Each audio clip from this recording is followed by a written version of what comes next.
Hello friends, welcome to Navi's kitchen. இன்றைக்கி நம்ம ஒரு சூப்பரான ரெசிபி பார்க்க போகிறோம். கோட் பிரெயின் பெப்பர் ஃப்ரை எப்படி பண்ணுறதுன்னு பார்க்கலாம். இந்த மூளை வறுவல் ரொம்பவே சூப்பராக இருக்கும். சின்ன குழந்தைங்களுக்கு கூட விரும்பி சாப்பிடுவாங்க.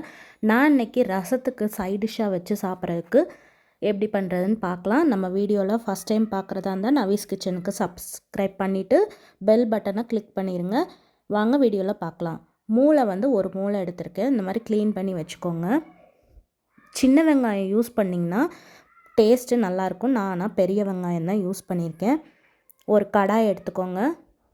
அதில் 3லேருந்து 4 டேபிள் ஸ்பூன் அளவு நல்லெண்ணெய் எதுனாலும் சேர்த்துக்கோங்க. நான் ரீஃபைண்ட் ஆயில் தான் யூஸ் பண்ணியிருக்கேன். நீங்கள் நல்லெண்ணெய் சேர்த்திங்கன்னா டேஸ்ட்டு இன்னுமே நல்லா தூக்கி கொடுக்கும். சேர்த்ததுக்கப்புறமா 1/2 டேபிள் ஸ்பூன் அளவு சீரகம் லைட்டாக பொரிஞ்சதுக்கப்புறம் நம்ம ஒரு தட்டு நிறையா வெங்காயம் கட் பண்ணி வச்சுருக்கோம்ல, அதை சேர்த்துடலாம். சின்ன வெங்காயம் சேர்க்கும்போது அது நல்லா வாசமாக நல்ல டேஸ்ட்டு ரொம்ப நல்லாயிருக்கும். 1/4 டேபிள் ஸ்பூன் அளவு மஞ்சள் தூள். இது நல்லா வதக்கிட்டு லைட்டாக அந்த வெங்காயத்தோட கலர் சேஞ்ச் ஆகும்போது நம்ம இப்போ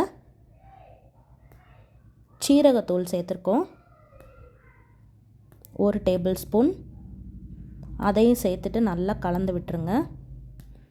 கூடவே பெப்பர் 2 டேபிள் ஸ்பூன் அளவு சேர்த்துருக்கேன். ஏன்னா இது பெப்பர் வறுவல்னால நல்லா பெப்பர் கொஞ்சம் தூக்கலாக இருக்கணும். இப்போ இதை நல்லா கலந்துட்டு இதுக்கு தேவையான அளவு உப்பு சேர்த்துக்கலாம். உப்பு சேர்த்துட்டு இந்த மாதிரி மூளையெல்லாம் நான் சின்ன சின்னதாக கட் பண்ணியிருக்கேன். ஒரு மூளையவே ஒரு 5 பீஸ் வர மாதிரி கட் பண்ணி வச்சுருக்கேன்.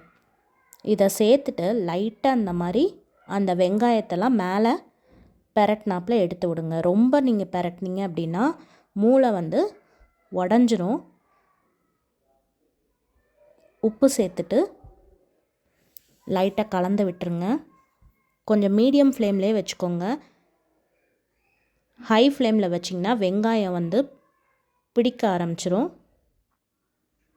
இப்போ இது கூடவே நான் 2 முட்டையும் வேக வச்சு இந்த மாதிரி சின்ன சின்ன பீசஸாக கட் பண்ணி ஆட் பண்ணியிருக்கேன். அப்போனா கொஞ்சம் குவான்டிட்டி நல்லாயிருக்கும்.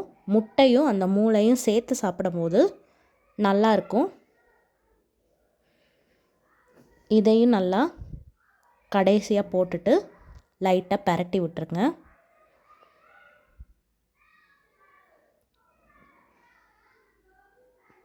நல்லா பெரட்டினதுக்கப்புறமா இப்போ கொத்தமல்லி ஆட் பண்ணியிருக்கேன். இது ஆப்ஷனல் தான். நீங்கள் கருவேப்பிலை இருந்ததுன்னா சேர்த்துக்கலாம். என்கிட்ட கருவேப்பிலை இல்லை, அதனால் நான் கொத்தமல்லி கார்னிஷ் பண்ணி இறக்கியிருக்கேன். இப்போ எல்லாம் கலந்து விட்டுட்டு ஸ்டவ்வை ஆஃப் பண்ணிடுங்க. ஸ்டவ் ஆஃப் பண்ணிவிட்டு நம்மளோட சூப்பரான மூளை பெப்பர் ஃப்ரை ரொம்ப சூப்பராக ரெடி ஆயிடுச்சு. பார்க்கவே நல்லா இருக்குது. இது ரசம் சாதத்துக்கு நான் பண்ணியிருக்கேன். நீங்கள் உங்களுக்கு கிரேவி டைப்பில் வேணும் அப்படின்னா இது கூட ஒரு 1/4 டம்ளர் அளவு தண்ணி சேர்த்துக்கோங்க. அப்போனா தான் சாதத்தில் பிசைஞ்சு சாப்பிட்ற மாதிரி இருக்கும். இது ரசத்துக்கு ஓரத்தில் வச்சு சாப்பிட்ற மாதிரி இருக்கும்.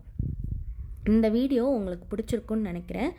நீங்களும் இந்த ரெசிபியை ட்ரை பண்ணி பார்த்துட்டு உங்களோட கமெண்ட்ஸை கமெண்ட் செக்ஷனில் அனுப்புங்க. நெக்ஸ்ட் வீடியோவில் ஒரு புது ரெசிபியோடு உங்களை சந்திக்கிறேன். பாய் பாய்.